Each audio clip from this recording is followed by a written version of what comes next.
To cover today, but on today's episode, we will be breaking down the biggest moments in sports from the last month of action and debate some of the hottest topics in the sports world. We'll dive into NBA All-Star Week, Super Bowl 59, talk some college hoops, and recap everything in between. We got highlights, lowlights, a debate, and even pick'em games. All this and more on the 1-0 Sports Show. We're going to have an exciting show. We're going to talk about the NFL divisional round and what we expect from it. We talk about Texas's inconsistent start in Big 12 play for men's basketball. We'll finish with some talk about our women's basketball team. So we got a packed show today.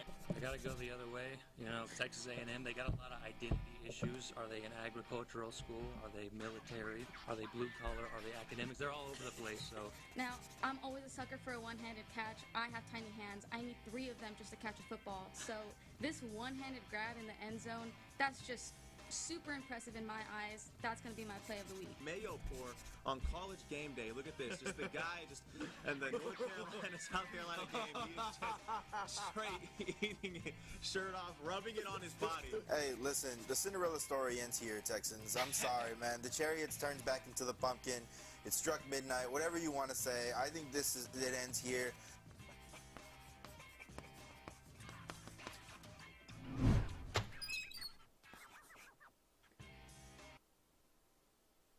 Good morning and welcome to the 1-0 Sports Show on this Valentine's Day morning. Hope y'all are having a good Friday. Before we get to our first block of the day, we want to remind you that today's show is brought to you by Cat Metro, Austin's transit system.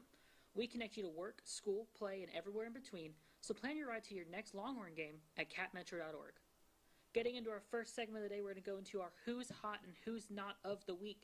Colin, why don't you go first? Who's hot for you this week? The LA Lakers. They are 8-2 in their last 10 games, 13-3 in their last 16. They have been absolutely balling out recently. The addition of Luka can only help that. They are a 5 seed in the West right now and climbing. And not to mention, they have the greatest player of all time, LeBron. They have all the pieces that you need to be a top team in the West.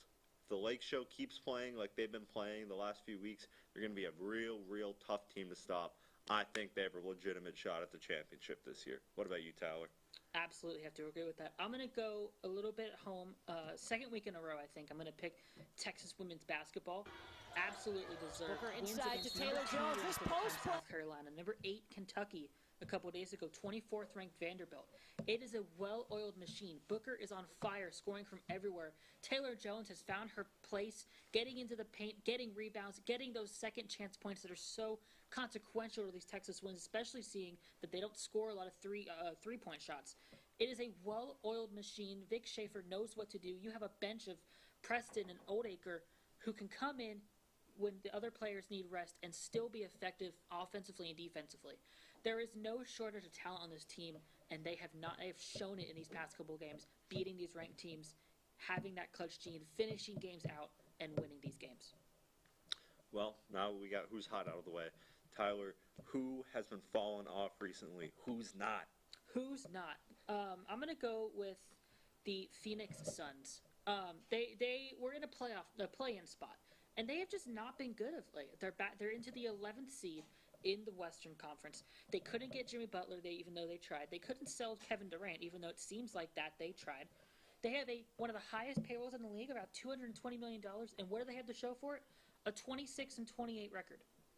Can't finish games. Kevin Durant cannot do everything alone, and that's becoming very apparent with this Phoenix Suns team. And if they can't fix something soon, they're going to have some real questions about what their offseason and their future is going to hold. Yeah, not the greatest team composition. You got Bradley Beal and Devin Booker, 2 really ball-dominant guards on the same team. Isn't going to work. For me, my who's not's got to be your Houston Rockets. They are 3-7 in their last 10.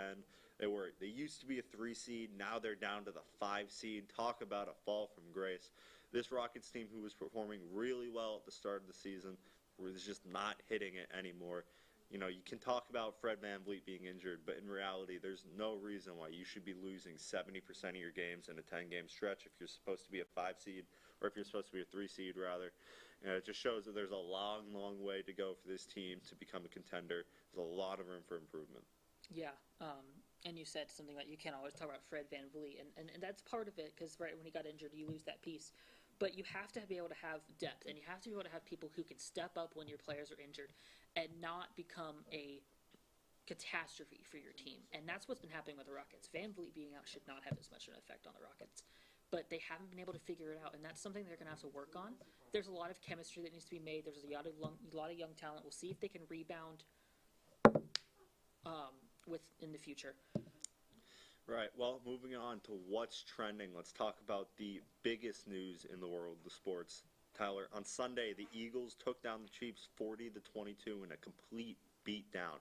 Patrick Mahomes again struggled, throwing 2 interceptions, one of which was returned for a touchdown. Travis Kelce looked like a shell of himself. The offensive line was missing blocks left and right. Mahomes was taking sacks. Tyler, is the Chiefs dynasty over?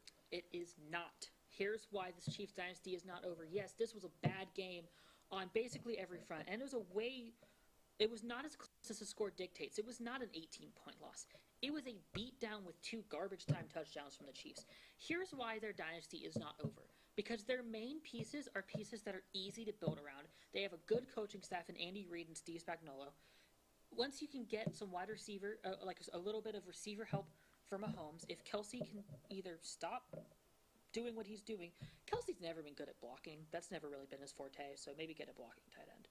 But you have him. You have Chris Jones. Chris Jones is the anchor of that defense. You have Trent McDuffie. Xavier Worthy is proving to be a very good addition.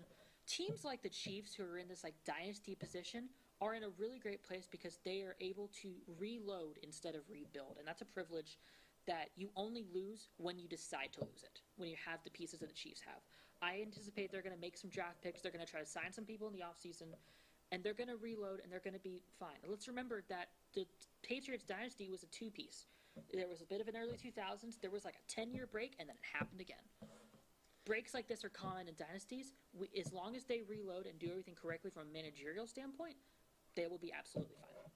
Yeah, I got to agree with you. I don't see any way that this dynasty is over. The Chiefs have made 5 Super Bowls in the past 5 years. They've won 3 of them. They have top quality talent all around that's been locked down to long-term deals. They still have quite a bit of cap room left. They have the draft picks. They haven't mortgaged their future for one more Super Bowl. They may not find the same level of success every single season like they have over the past 5 or the past 6, but they're not just going to fade away out of existence. They are going to keep on playing at a high level, and they will be back to the Super Bowl within the next 5 years. They're probably going to win another one. So I don't see this Chiefs dynasty going anywhere. You got to agree with you there. Okay, now on Sunday, the NBA will be playing their newly revealed All-Star format featuring 4 teams. As you can see on the screen, 3 of the teams consist of NBA All-Star players. One of them consists of the winner of the Rising Star Challenge. Are you a fan of this new All-Star format, Colin? No. I mean, I could not care less about All-Star Weekend, no matter how you put it. I won't watch it other than the clips you see on social media. There's not a single format that the NBA could put out there to make me interested in it. Why? Because it's so meaningless. There is no reason to watch All-Star Weekend right now. Just like the in-season tournament doesn't mean anything. I haven't cared about any sort of All-Star game across any sport since the 2016 MLB All-Star game, because in the MLB, it used to matter which team won the All-Star game would get home field advantage for the World Series. But now, they've taken that role away from the MLB. There's no reason to watch any sort of All-Star game, whether that be NBA. NHL at least is doing something new with the Four Nations tournament, where they have different countries competing. That at least adds some level of excitement behind it, because it's the first professional international hockey tournament we've gotten in a long time. But I really don't see any reason to watch any sort of All-Star game weekend if it doesn't have any stakes in it. Yeah, I have to agree. I think that what's happening with the All-Star games is that we're going into a place where they're making it more complicated, and by they I mean these leagues, because they think that that's going to make the fans want to watch. It isn't. No fan explicitly asked for there to be a complicated All-Star format. Fans want a simple 2-team All-Star format. East versus West, AFC, NFC, American League, National League. Even if it's meaningless, the people watch because the players were fun. However, I think you bring up a good point. For people to watch an All-Star game, it has to mean something. That's absolutely what it should mean. People don't watch because it doesn't mean something. This whole 4-team format, I think it's nice that there are rising stars involved, even though it's not a G League All-Star game. So, sure, it's fine. It doesn't make it more watchable. It makes it more confusing. And on this note, as we're talking about how All-Star games are getting more confusing, I have to do yet another beatdown on the NFL. The Pro Bowl games are the worst All-Star game I have ever seen in my life. They don't even have. No one asked for there to be a Pro Bowl with flag football and dodgeball and this weird catching challenge where they're wearing Mickey Mouse hands. Nobody asked for this. Nobody asked for more confusing All-Star games. Get 2 teams based on the leagues. Put your best players in there. Let them play. That's where people are going to watch. Simple All-Star games. Stop making it confusing. It's not fun. I completely agree. I really just don't think that there's anything going on in All-Star games that make it worth watching. I cannot speak. Anyway, we'll be back soon with B Block. Stay tuned. We'll have is Giorgy coming on to? Yeah, Giorgy Ruiz is going to come on. We're going to do verses. We're going to do our highlights of the week, and then Giorgy is going to come sit right in the middle and pick the best highlights out of the 2 of us. And whoever wins, I think, wins this little trophy that we don't actually get to keep. So stay tuned.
Welcome back to the One of Sports Show. Going into our next segment, we call it Versus. We're going to go with me and Colin's highlights of the week, and Giorgy, our guest for the day, is going to pick the best one out of the 2, and we're going to get right into it.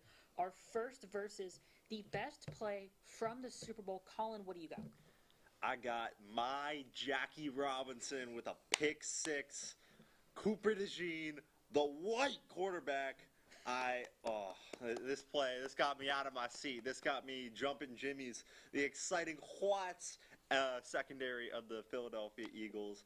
Cooper DeJean with a touchdown on his birthday in the Super Bowl. You can't write a better story than that. I mean, that is a great play, and I was out of my seat when I watched that. Just because, I mean, this game was a beatdown, and it's not. As someone who has said on the show before that I don't like the Chiefs, even like a little bit. It was a fun thing to see the beatdown that I never expected, and part of that was the Eagles played so aggressively the entire game. They never slowed down, and that's where I get this next play. I'm calling it, is that the dagger? No, not Devonta Smith. Jalen Hurts throwing a 48-yard touchdown pass on 1st and 10 with 2:47 left in the third quarter, just going for it. Usually you'd start chewing clock here just to get it end of the quarter. No, right to Devonta Smith. They go up 34-0 in the third. You're basically at an insurmountable thing. The Eagles did not let up the pressure at all. This was just another exciting play in a Super Bowl that the Chiefs just could not get anything started in, and this was the beginning of the end for that team. You know what? I have to go with Tyler. Yes, I did love that. You know, the Super Bowl was very boring, I will be honest, but I did love that play. You know, it brought a little more excitement. But to do it on his birthday, even at that, and we rarely see any just cornerbacks really just executing that well, and a pick 6, kind of crazy. So this one, I'm gonna have to give it a Colin just because it was his birthday. He had the birthday gods on his side on that one. 2 birthdays for the Eagles. What a day for them. All right, our next round, best college basketball play, men's or women's. Colin, who do you have for us? You know, I got I don't even know what to call it, former alma mater, I guess, Michigan State. Jace Richardson had a crazy crossover, take it to the hole layup. got 3 guys out of his way. Went through 3 dudes. Got this guy on skates. Where are you going? Around 3, up and around, jelly layup. I think it was real impressive. Yeah, it's a good play. I'm going to go to last night's game, USC-UCLA, number 1 versus number 6 in women's basketball. What a marquee matchup. Giorgy Watkins had a great game, except for, so she falls down and keeps the ball, and then smoothly, without a step back, shoots this 3. She had an amazing game. I think 38 points, 8 blocks, 11 assists, 5 rebounds. She carried this USC team into a victory against the undefeated number 1 UCLA Bruins. And it was plays like this where you're able to keep your composure and still get that 3 shot off. That's something that you do not see from many other players in this league.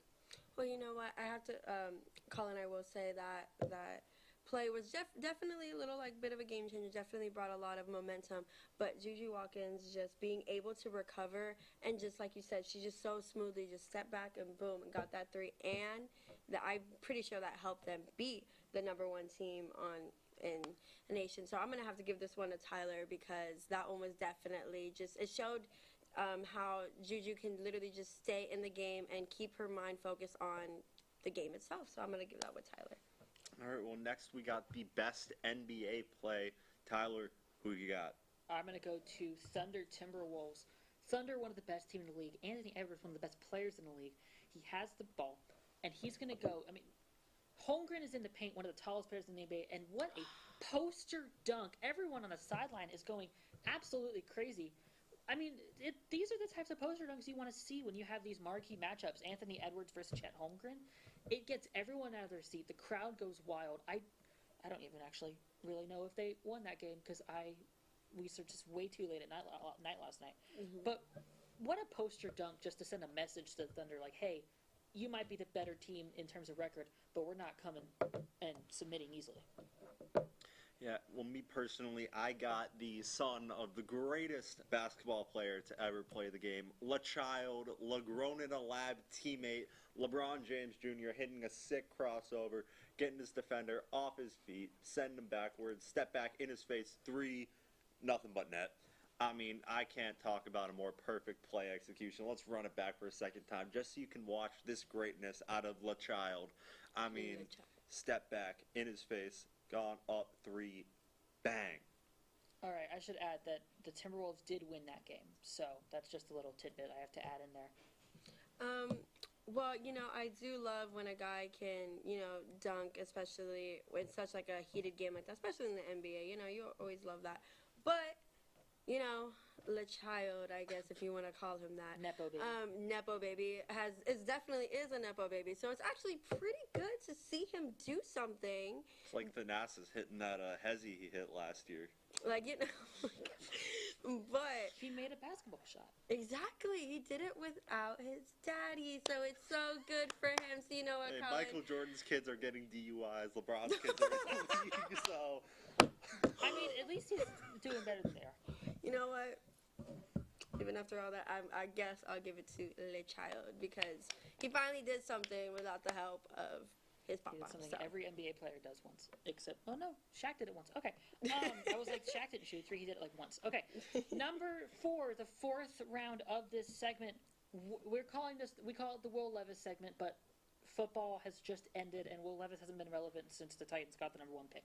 Anyways, what is the worst ump/ref mistake that we've seen in the past week, or the biggest blooper from a player we've seen all week? Colin, you're up. Mine is a 2-and-1, a terrible play from a player leading to a horrible ref mistake. Dallas Mavericks versus, I think this was the Warriors. He kicks his leg out. You might miss it the first time. I'll play it for you a second time. Kicks his leg out to stop the ball, knocks the ball free, goes out and grabs the ball. That's a kick ball violation, right? Problem is, the refs gave the ball to the Mavs. The Warriors went on to lose this game by, I believe, 3 points, and that was a costly possession there that they lost the ball for. So yeah, new sport invented, sock skitball. Yeah. Okay, I'm gonna go with. So the Chiefs had a really disastrous Super Bowl, but part of it is because when you have an open play, you have to execute. DeAndre Hopkins did not do that. On a what is it, 3rd and 11? Look at where DeAndre Hopkins is, wide open, Butterfingers. How do you drop that pass? You're down by 24. You have that ball. You're getting so many yards after the catch there. You're putting your team in a position to come back. But it's plays like that do not allow your team to win. That was the Chiefs' problem the entire game. They could not execute when it mattered, even in terms of the fundamental, simple plays. That was one of the biggest bloopers in just a Super Bowl that the Chiefs, they just couldn't do anything until the end when it didn't matter. Well, going back to the kickball violation, I will be honest. It definitely changed the momentum of the game. The refs should have not called it the way that they did. However, I love a Chiefs downfall. I love seeing them not do good. You know, only time I was cheering for the Chiefs when it was Xavier Worthy got them 2 touchdowns. Texas represent. But you know, just missing an open pass like that. He had no defenders on him. It was right there, especially as a team as the Chiefs being Super Bowl legends or whatever. Just little mistakes like that, like, come on. It's just embarrassing at the end of the day. So I'm going to have to give this one to actually Tyler. And if I'm right, I'm thinking y'all are tied. It is 2-2 going into our last round, which is the best miscellaneous sport play of the week. We can pick anything from any sport, and I'm going to let Colin go first. I think, one of the most technically impressive hockey plays of the season. Kevin Fiala's goal against the Dallas Stars. Stops on a dime, brings the puck back, shoots it through the defender's legs. Watch this. Brings the puck back, stops on a dime, gets the defender spinning, shoots it through his legs, top shed, bar down, pure cheese. That's crazy. It's crazy what these men can do on skates. It like is. I fell down once skating and just like ripped my elbow. It's not easy. No. Yeah. Okay, so I'm actually also going to go hockey because we have a bit of a lack of sports right now. I'm going to go with, this is USA versus Finland in the Four Nations face-off. This is, and I apologize to hockey fans if I messed these up, Kachuk and Gensel of the USA team. Did I get that right, Colin? You did get that right. I did get that right. Sweet. 2 goals. Do you know in which 11 Kachuk it was? seconds. It was Matthew Kachuk.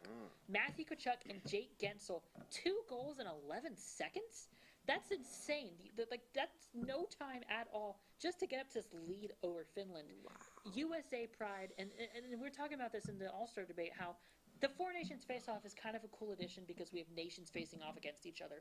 And it just shows that, yeah, the America's really good at hockey when you can score 2 goals in 11 seconds. This is actually very hard to pick because, like you said, 2 goals in 11 seconds, that's just wow. But being able to think, because especially like y'all said, hockey is such like an intense sport and there's so much going on at once. So be able to stop on a dime and then get it in, but also 2, I really don't know. Oh my gosh. Sorry, Colin. I'm going to have to go with Tyler. It's really good, but 2 in 11 seconds, definitely, I'm sorry. It was super, super close. If it was just one, it would have been you. But I'm sorry. I'm gonna have to give it to Tyler. I love that y'all both did hockey, so y'all get extra points. Listen, this is my first time I've ever won a versus, so I would like to thank the Academy. Yeah. I'd like to thank the Academy. I'd like to thank my parents who got me into sports at a young age. I'd like to thank Giorgy for giving me the point for that one. I'm very blessed and I'm very honored to win this award. When we come back, we're going to go into our Texas Athletics block and discuss the best and the worst of Texas Athletics over the past week. Stay tuned. Thank you, America. Boo.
Welcome back to the 1-0 Sports Show. Up next, we got the Texas Athletics, or what I call, I am paying $40,000 a year in tuition to watch this happen in front of me. Are you kidding me? What are we doing here? First, something good, Texas women's basketball. On Sunday, Texas women's team defeated the reigning champs, number 2 South Carolina, snapping their 57-game SEC regular season winning streak, along with a road victory, absolutely destroying number 8 Kentucky 67-49. Can this Texas team win it all, Tyler? Yes, they can. And there are a couple reasons why. You have to have a couple things to win a national championship. You have to have grit, which is something that they have. There have been many games where they start slow and this game gets close, or they're trailing. And then in the end of this game, they figure something out and they get it done. You have to have a game plan, and they have found that as of late. When you have Rory Harmon anchoring that offensive front, you have Madison Booker scoring from anywhere, and you have Taylor Jones being your anchor in the paint with rebounds and getting those second chance points. And you have to have depth, which is something that they've had. A couple weeks ago, there was a bit of a flu outbreak in the Texas women's basketball team. And according to Schaefer, multiple players had the flu, and one of their trainers had to leave the game mid-game because they exhibited flu symptoms. They did not let that affect them. When you have that kind of depth, when you have people on the bench who can get you actual, tangible points in situations when you need them, you have a team that is able to go deep in the tournament because whatever they face, they have a response for. That is what the key is, and that is what Texas women's basketball has, and I think this makes them one of the top contenders to win the national championship. Yeah, I agree. I've said it a few times this season on Crossfire, on 1-0, that I didn't think this Texas Longhorn basketball team had what it takes to beat the best of the best. I officially stand corrected. This team has proven they can pull out a win against anybody. That said, I still don't know if I fully trust the guard depth to go deep into the NCAA tournament. I don't know if they'll be able to go all the way. I think they definitely can beat anybody in any given game, but when you have to play, I think it's 5 or 6 games in a tournament style, and you are playing the best of the best every game, night in, night out, I'm not sure I trust the Longhorn women's team to go all the way. All right, going to our next one. The Texas baseball team kicks off their season and the Jim Schlossnagle era tonight against Louisville in the Shriners Children's College Showdown at Globe Life Park in Arlington, Texas. Colin, what are your expectations for the Texas baseball team this season? You know, I really expect this Texas team to make it to Omaha, make it out of the Super Regional round. I don't think they'll win it in Big Schloss's first year, but I think this team has the talent and the staff to make Omaha a realistic target. I'm not sure if that will actually come to fruition. We've seen Texas teams ranked high at the beginning of the season crumble before our eyes plenty in the past, but I trust this Texas basketball team. I think it's a new era. I think this team has what it takes to make it to Omaha. I'm going to agree with you here. I think getting Jim Schlossnagle is such a huge pickup because he not only brings talent wherever he goes, but he brings those intangible abilities. He has great strategy. He has a loyal coaching staff.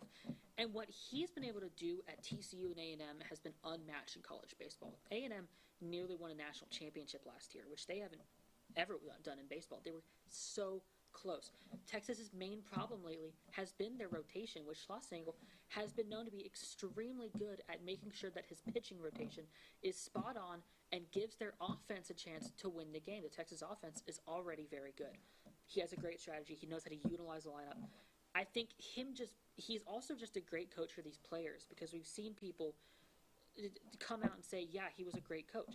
All of these things, I think, help make a team better. I think we can expect a possibility of national title in the next couple years. I think they should make an Omaha appearance this year again. Well, Tyler, unlike our amazing, fantastic, wonderful women's basketball team, the Texas men's basketball team dropped another game this week. They lost this time on Tuesday to number 2 Alabama. Is this Texas team still a tournament team? If not, what did they need to do to become one? So, when you're playing the number 2 team in the nation, it is not an expectation that you win. However, it is an expectation that you at least compete a little bit. They're not doing that. They're getting blown out. They cannot finish a game. They cannot play clutch in the fourth quarter. And you know what part of it is? Part of it is that the coaching is just not right for these players. And I'm just going to go into this again. If they want to do one thing in the offseason that might fix some of the issues, get a new head coach. Rodney Terry is no longer the solution for this Texas men's basketball team. He was a good solution back when he was hired after he was the interim for Coach Beard after Beard left. However, he is just not doing it. These players are not being utilized. It's been the Trey Johnson show for the past couple weeks, but one player cannot win a game by himself. As of right now, they do not have the resume, they do not have the wins, they do not have the conference record to be a tournament team, especially in the tough SEC. I see them being a top-ish seed in the NIT this year, however, which, I mean, you know, NIT, not in tournament. Really, that's what that means. So, they're inefficient offensively, they're slow defensively. They're not ready, and they don't have what it takes to be in a tournament this year. You know, I completely agree, Tyler. I have been on the Rodney Terry hate train for a long, long time. In this current state, this is not a tournament team. There are too many limited players and an insufficient, incompetent coaching staff to get the wins necessary. There's simply not enough physicality to go around. Therefore, they do not have the ability to win games when they need to. I mean, we want to talk about this coaching staff. Rodney Terry's crowning achievement is the Elite Eight run that he had in his interim season. This was a team that Chris Beard built, right? You know, you're not really supposed to talk about him, but Rodney Terry was kind of born on third base. He took a team that he did not build to the Elite Eight, and honestly probably should have won the game in the Elite Eight, but it's Rodney Terry. He's not winning big games. So I don't think that this Texas basketball team has what it needs to make the tournament this year. I think Rodney Terry needs to go. On third base, caught stealing home. All right.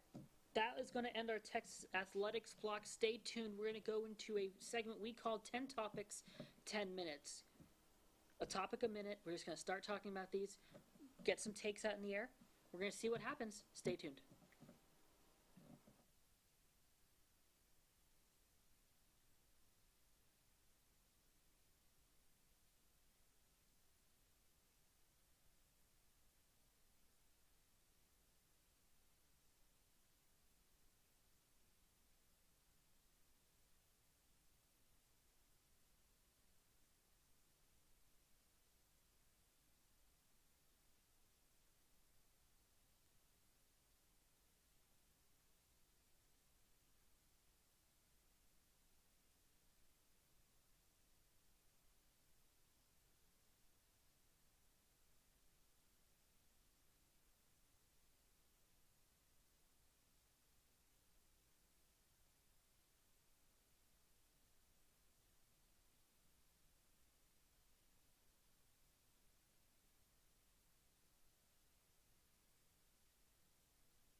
welcome back to the 1-0 Sports Show. We got a new segment today called 10 Topics, 10 Minutes, where we will cover 10 topics in 10 minutes, 1 minute each. So first to start off, Tyler, Texas men's basketball. Let's go. Trey Johnson is the only efficient player on this team now. Caden Shedrick has been underwhelming. It's the Trey Johnson show, and unless they build something around him, he's probably going to transfer. They need to get a new head coach. They need to get a new coaching staff because right now they're as irrelevant as they've been in years, and if they don't change something, nothing is going to get better. I agree. We need a new coach. We need a coach who can recruit, who's not going to have us using Caden Shedrick as a fifth-year senior as a starting center. I mean, fire Rodney Terry. I've seen people online, not me, I've seen people online call him Rodney Terrorist. I cannot talk about whether or not this name is a correct moniker or not, but I think that we need to move on from this coaching staff, get something new, get some new blood into the team. I don't know. We got another 10 seconds. Yeah, so, I mean, when you have so many problems against so many different players, the players stop becoming the problem. The coaching staff becomes the problem. When you can't utilize players on offense or defense, you need to leave, especially in the SEC. All right, Tyler, Texas women's basketball. They are one of Georgie's pointing at me. They are one of, if not the best women's basketball team in the country. They have depth. They have a game plan that has been working for them. They have players come in different situations. Vic Schaefer is like a master puppeteer. He knows exactly what to do. This team has what it takes to win it all because their defense is very good and they know how to score. They might not even be a very good three-point team, but it's those second-chance points from Taylor Jones and that fast motion offense getting into the paint that is letting them win these games. Well, I agree. I think that this Texas women's basketball team is elite. I mentioned the last block. I'm not fully convinced by their guard depth, but where they're lacking in guards, they completely make up for with forward depth. I mean, pure gas starting off the bench in the forwards. I think that this team is the best. Now, on to Tashard Choice, right? Texas running back coach now signing with the Detroit Lions in the NFL. Big loss for the Longhorns. Tyler, what do you make of this? Honestly, this is a great pickup by Detroit. When you have Jahmyr Gibbs and David Montgomery, you're trying to get a running back coach who knows how to work a two running back tandem system in getting them through the wall of the defensive line. There's no one who's been better in that in college football than the Texas running backs coach. This is a great hire for a team that is reeling after losing so much of their coaching staff to other teams. I think this is a great pickup. It's going to make Gibbs and Montgomery possibly even better because he knows how to use two at once better than a lot of people in the NFL do right now. This is a great hire. I agree. Great hire. Terrible loss for the Longhorns. I mean, I really don't see where you go from here. You lose Jaden Blue to the draft, and you lose your running backs coach. I think it's going to be tough on the ground for the Longhorns next season, who already lost so much on offense, but we'll see what they make of it. Now, Tyler, first half of the regular season for the NBA is done. What was the biggest moment for you? I'm going to go, I just don't think there's a better answer than the trade deadline when Luka got dealt at like midnight to the Lakers for Anthony Davis. I mean, there was no one moment in the NBA that I've seen in years where every NBA fan got on the internet at once and roasted a team in its entirety. I mean, this is just one of those things that people start paying attention to the NBA again. I mean, the NBA has been doing so bad for so long, and now it's like doing better because of this trade. It's the biggest moment of the season. For me, the biggest moment of the NBA season was the debut of the son of the greatest player of all time, LeBron James Jr., Bronny James. I mean, just the way he sits on the bench is so tough. The way that was the best dribbles. thing he did. Yeah, and he looks so tough doing it, man. He's so good. He does his job better than anyone in the NBA does. I mean, y'all saw the step back three. The guy can cook. The guy can play. The guy can bench warm efficiently. All right. Next, Tyler. Texas football has 14 combined invites to the NFL Combine. This just shows this Texas Longhorns team this past season was full of talent and skill that scouts believe can make it at the NFL level.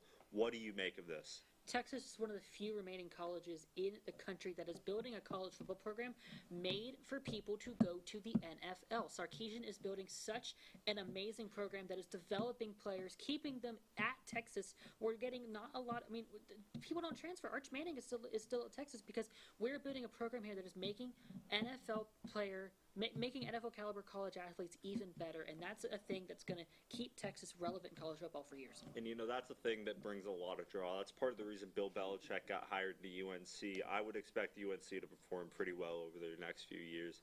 I think that they're real going good. So, Tyler, the past week, you've had some low lows and some high highs. You started off last week with 1-0, or on College Crossfire, choking a 15 out of 18 point lead in Crossfire going into the rapid fire round, where you got a 2-2-2, finished in last place. And then on 1-0 the next Friday, you said brown stuff live on air. Not the weirdest thing that was said that episode. Just to turn it all around and get the love of the chat by the end of the show. How did you do it? You just stay true to yourself, and you speak in what you believe in, and you don't stutter, and you want to be yourself on these shows. And I like talking about sports. It just comes very naturally to me. And I think as long as people see that I'm really dedicated to my craft, then people are going to realize that I'm someone who people like listening to. I mean, Ryan Hopper keeps calling me Brian Windhorst, and I don't think that's something that I'm mad at, honestly. Yeah, I completely agree, although there's a bit of self-glaze in there, kind of like Joe trying to give himself his own nickname. Speaking of Joe Duffy, he's one of the better hoopers in TSTV, but who do you think is the best hooper in the entirety of TSTV sports? Honestly, I don't know enough to really answer this question because I was busy during these intramural games. So I'm going to go with executive producer of One of the Sports Show, Michael Alvarez. Go. Well, you're not going to defend your take? All right, I'll defend my take. We got a guy in the group, me in the group chat, talking a lot of rah-rah about how good he is at basketball. And honestly, I'm buying into the hype. I think Justin Guzman is the best basketball player. I got Santi in my ear talking right now, but he lost to Justin Guzman's team. I mean, he says he gets carried. Santi, you didn't beat Justin Guzman. You can't be talking right now. I think Goose is the best TSTV basketball player. Now, on to our prize picks lock of the week. Tyler, what bet would you recommend to all the viewers to say, if you want to make some money, put your money on this? First of all, if you have a gambling problem, please call one of your state local hotlines. We do not endorse these picks, and if you lose your money, we are not Gamble responsibly. We are not financially responsible. That being said, I'm going to go with Wisconsin to cover the spread. They're 5.5-point underdogs against Purdue in college basketball. The Wisconsin defense has been very good lately, and they have one of the best rebounding teams in the country. And going in, they're a very good team. They're going into a Purdue team who's also very good, especially at home. I don't expect them to lose by more than 5. So even if they lose by 4, they're still covering that spread. I think that's a great thing to put your money on because you're not even saying that they're going to win. You're just saying that they're going to keep it close, and I think that's true. All right, wrap it up, bro. But I got the USA versus Canada, USA to cover. Right now the line is that Canada will win by 1 goal. It's a 1.5-point spread. I think that the USA is going to at least lose by 1 goal, if not win the game. I think that is the lockiest lock you can find in sports betting. March Madness, Tyler, 12-team playoff for the college football playoff. Which system do you think is better? Honestly, I think they're both good for their respective sports. You can't have 68 football games. That's too many. However, if I had to say one is better, it's obviously going to be March Madness. I mean, there's just nothing more fun than such a big bracket, but you can't do that in college football. College football games take longer. It's just it doesn't work that way. But just the March Madness is just more fun to watch.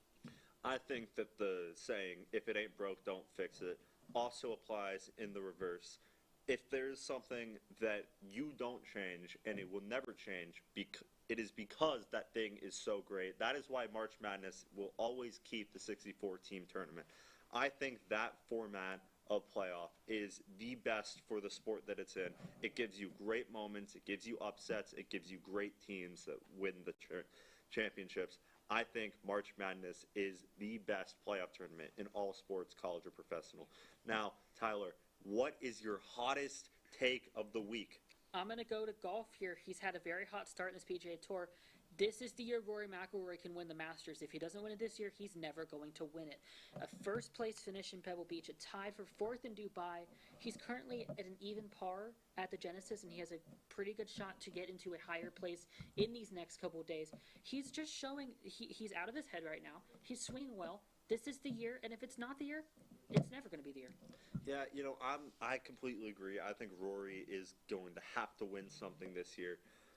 But I'm not going to give you a sports hot take. My hot take is going to be about movie stars. Angelina Jolie and Mr. and Mrs. Smith. You hear a lot of rah-rah about Megan Fox and Transformers, about Margot Robbie and Wolf of Wall Street. I do not hear nearly enough about Angelina Jolie and Mr. and Mrs. Smith. She is the hottest woman alive in that moment. I do not think that there is competition. Well, happy Tyler, Valentine's Day to you. that wraps up our tie 10-10. I think, personally, this is my favorite segment that we've done so far. Well, we'll see you guys back in E-Block for Pick'ems. We'll have Giorgy back on to give us her takes on what games are going down this next week. See you in a minute.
Welcome back to the One of Those Sports Show. We're going to go into our final segment of the day, our Pick'em segment. We take 10 games, we pick the winners, and we're probably wrong. So let's start with our first pick, number 22 ranked Mississippi State against number 19 Ole Miss in an Egg Bowl rematch in college basketball. Colin, who do you have winning this one? Me personally, I got Ole Miss, Ole Moose, as you might know them from the Minecraft football series that used to be big in the fall. But, it's a whole home team. That's a big advantage in college basketball. I think these teams are pretty evenly matched, so I've got to go with Ole Miss. I'm also going to go with Ole Miss. I think Coach Beard is doing something pretty good down there. They're performing very well. He's really got a grip on that. Dang, Colin, why? What's it called? That program. Yeah, I think Ole Miss is just they're hotter right now, and they have a better. I think they're a better team. I think they just take it. I'm just gonna go against y'all and just say Mississippi State. I kind of like the way they've been playing. They've had some close games, but sometimes when they really get on a groove, they can really actually make it stand out. And I feel like it's honestly gonna be a good game. Definitely, probably about 5 points difference in my opinion. All right, going into our next game, number 6 ranked Houston and number 13 Arizona in a massive Big 12 showdown. Colin, who do you have winning? Me personally, I think that number 6 goes down. Give me the Cats by a million. Give me Arizona. I don't know what's going on with the camera, why we're cutting Tyler out while we're zooming in on. Okay, but all right. Give me Arizona. Give me the Cats over Houston. I don't think Houston's winning this. I guess half of me is going to speak. Okay, so this is what we're doing now. We're doing fun camera tricks. I don't think Houston goes down. I think Houston has Houston has the best defense in college basketball in terms of points per game. They have the second best point differential. Their defense holds good offenses down. Their offense is also pretty dang good. I think this is a game that they are able to take in the Big 12. Yeah. Well, I'm going to have to go with Arizona just for the fact that when Texas Tech went over there, Arizona really kind of gave them a run for their money. You know, that stadium, or not, that arena and that environment is so good that I feel like with their students behind them, Arizona can definitely just, I feel like they can obviously go against Houston. But like you said, Houston has a really good defense, so it will be a pretty close game. All right, so 2 for Arizona, 1 for Mr. Houston. Giggles Number over here. 3, I don't know what's going on, Colin. Number 16, Wisconsin against number 7, Purdue, in a pretty big Big Ten college basketball showdown. Who takes it, Mr. Laughathon? I'm sorry. I got Boilermaker magic. Again, it's the home court advantage. That is something that could not be understated. Purdue has got some insane home court advantage. They have, in my opinion, one of the best student sections in the NCAA. I don't think Wisconsin has what it takes to beat Purdue. Not to mention, Purdue is coming off of a loss. This is going to be a game where they're going to have to lock in and win it, or else it's going to be bad news for their March Madness rankings. Honestly, I'm going to have to agree with Colin on that just for the whole home court advantage. But then just going into it, when Purdue gets to the end of its regular season conference, you kind of see a different team out of them with the more grit and more determination to win. But what about you, Tyler? I'm actually going to go with Wisconsin here. I think their defense is pretty good. They've been really good as of late. They have a really good rebounding team, which I think is important against this Purdue team. And moreover, they're in a really good winning streak right now, and I think they have something to prove in this conference. And what way to prove that than beating the Purdue Boilermakers? I think this is a game that is pretty well set up for an upset. All right, going into our next game, this is the first time we've had a 1 versus 2 matchup in the history of the Southeastern Conference. Number 1 Auburn against number 2 Alabama, an Iron Bowl matchup in basketball. Colin, who wins this huge game? We're gonna give him a little bit of second producers. But I'm gonna have to go with Alabama. Seeing that game against Texas, you know, they know how to come in and dominate on a team and everything. But just being back at home, being back at the environment, coming off a pretty amount of good games, and you know, I just, like you said, I'm really excited for this matchup. First time we've seen 1 and 2 going into an SEC conference, but I feel with Bama, by the way it's going, I think they could take this one. Yeah, I'm gonna agree. Alabama has a great home court experience going on, but also they have a really good team.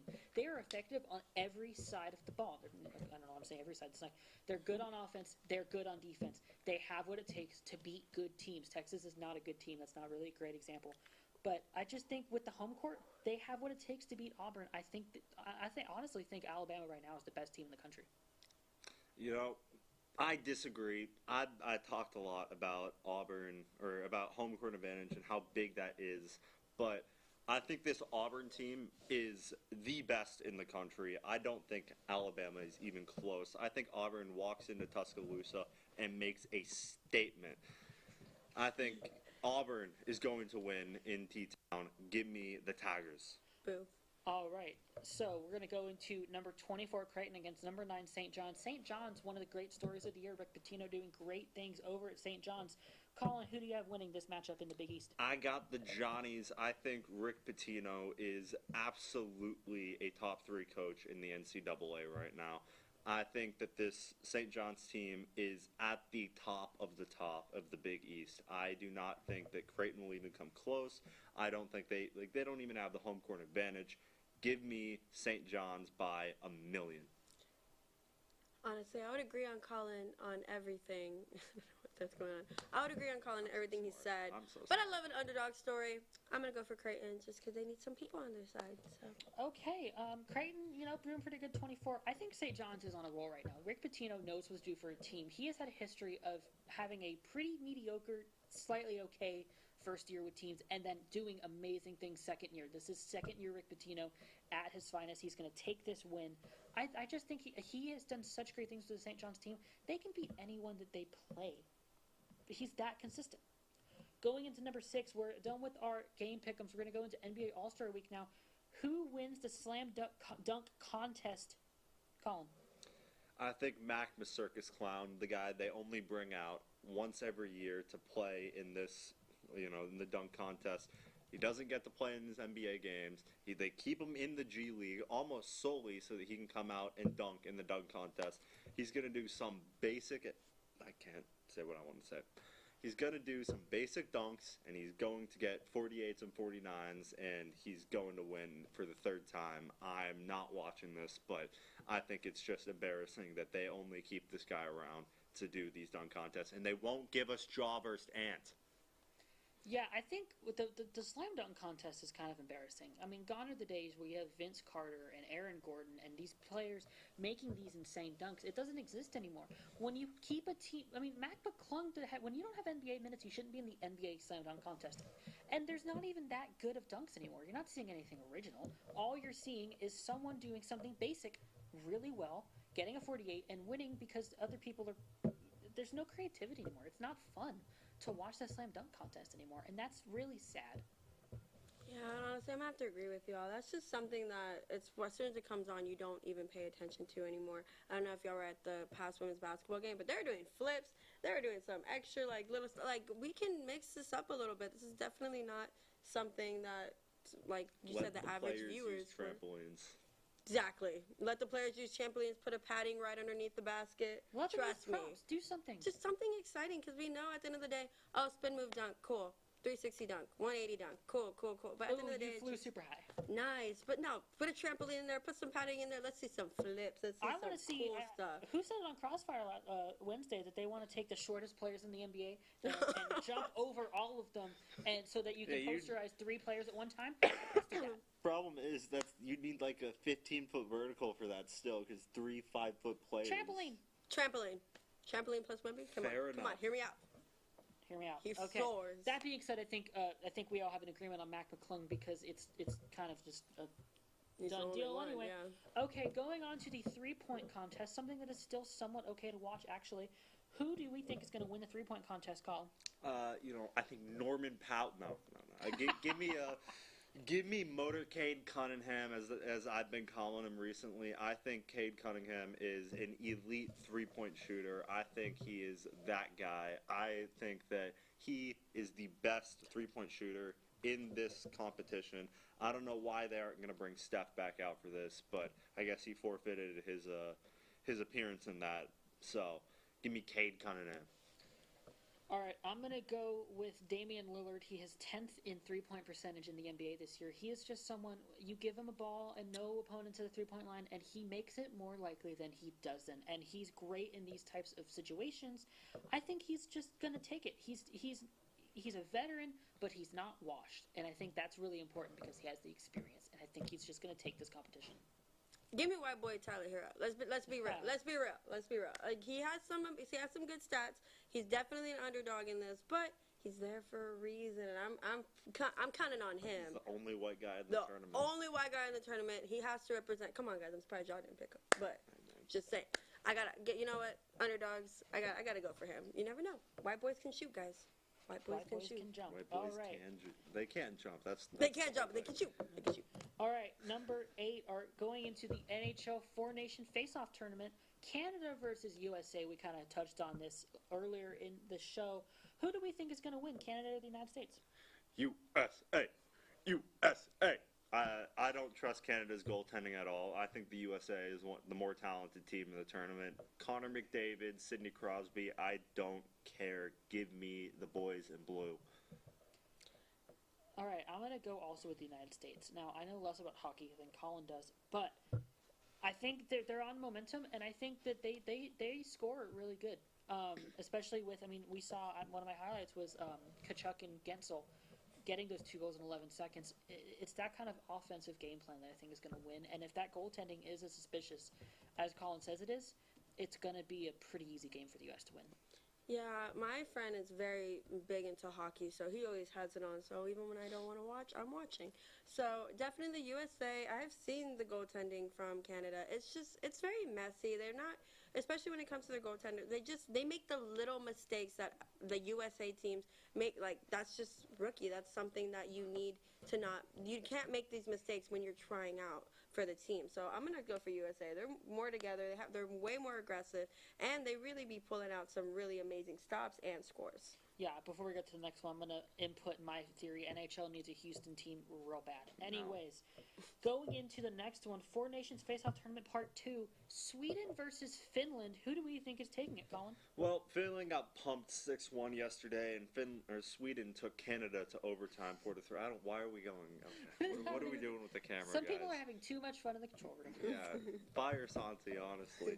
But I got Sweden. I think Finland got their fingers slammed in a door on Friday. It was a must-win game for both teams. I think Sweden has the better team. I think they're going to pull it out.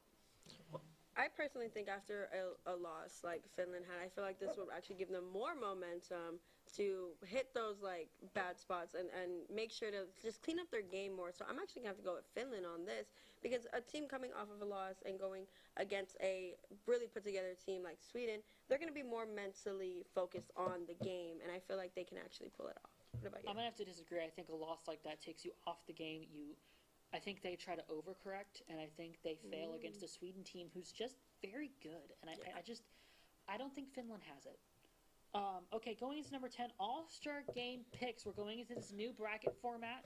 We have the hosts of Inside the NBA on TNT with their 3 teams, and then also Candace Parker with the Rising Stars. Who do we think wins this weird bracket thingy? I think whatever team LeBron is on is a team that's destined to win. I think LeBron is God's greatest soldier. I believe it is Team Shaq with like LeBron, Steph on it. I think that Team Shaq is going to win. I think my glorious Lapuki will lead this team to the glory land. Give me Team Shaq. Michael Alvarez is doing a lot of fun things with all this Lakers glazing over here. Listen, I already said, what is this camera angle? It's camera 4 up there. Hi, camera 4. Hi. Okay, anyways. Cutting my head off. I don't know what's happening. So, first of all, let me just say, the names for these teams are so dumb. Chuck's Global Stars? I mean, it doesn't even relate to anything. It's got to be like... Yeah, speak of the camera. You got to, like, relate this to San Antonio women or something. No. There's nothing... Global Stars makes no sense. I mean, it makes sense, but it's the not big old fun. churro woman of San Antonio. Dirty Galveston Beaches or something. But that being said, I think the best team in the All-Star game is the Global Stars. You have so many good young players on that team. I think they have what it takes. Epilepsy warning, ladies and gentlemen. Chuck's Global Stars. Chuck, I'm gonna go with. Why are we pointing at the wall? I'm gonna go with Chuck's Galveston Dirty Beaches. We don't like. I'm from San Antonio. I am not a big woman. Okay, so Chuck, no, I'm gonna go with Shaq just cause if you got Steph and LeBron on there, Victoria's Secret's definitely a secret down there. Oh God! I promise, guys. It's all about moderation. Just don't be eating 24/7. Yeah, dude, tell the San Antonio woman, not us. It's all about moderation, ladies. Come on, we cannot give it to them. Read that message into every house down there. Okay, so that's gonna end it for our pick'em end show, and we're gonna. You can't say that, Colin. Okay, so we're gonna go. Hi. I guess we're on this camera. Oh my. Okay, I'm going over to the wall camera. Okay, that's gonna be it for today's show. Wherever the camera is, be sure to check out our sister shows. Our sister shows with much better camera angles. College Crossbox coming out on Tuesday nights at 6:30. College Crossfire live on the TSTV Sports YouTube channel at 9 p.m. on Wednesday nights. We're gonna see you next week here on the One of Those Sports Show. Have a great weekend. Remember, guys, hit the gym if you're a lone leader.